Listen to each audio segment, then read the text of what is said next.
जब हम यहाँ उपस्थित होते हैं तो हमारे मन में वो संघर्ष अपने आप जेहन में आता है। और झारखंड मुक्ति मोर्चा का जन्म ही संघर्ष से हुआ है, इसलिए हम लोग संघर्ष करने के लिए हर स्तर पर हर समय तैयार रहते हैं, चाहे कोई भी परिस्थिति आए।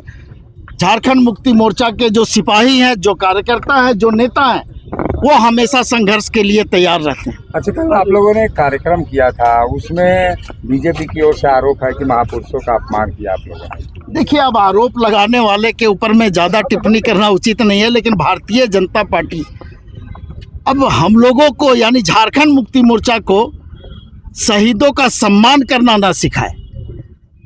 1 जनवरी से लेकर के 31 दिसंबर तक झारखंड मुक्ति मोर्चा शहादत दिवस मनाते आया है। और आपको शायद मालूम होगा कि कोई ऐसा दिन नहीं है झारखंड में जिस दिन झारखंड के लोगों ने शहादत नहीं दी हो और उनका शहादत दिवस झारखंड मुक्ति मोर्चा नहीं मनाता हो। लेकिन अब भारतीय जनता पार्टी अब हमको शहादत के बारे में और शहीदों के बारे में अगर बताती है तो ये दुर्भाग्य की बात है। अच्छा, एक और सवाल है। आरएसएस ने जिस प्रकार से समाजवाद और धर्मनिरपेक्षता सब हटाने की बात कही है, वो क्या आप लोग मान रहे हैं? देखिए, हम लोगों ने तो पहले ही कहा है कि भारतीय जनता पार्टी और आरएसएस अपने हिडन एजेंडे पर काम कर रही है। वो इस देश के संविधान को समाप्त करना चाहती है और उसी दिशा में ये सब कदम उठाए जा रहे हैं। आज समाजवाद पर उनको दिक्कत हो रहा है, कल किसी और बात पर दिक्कत होगा।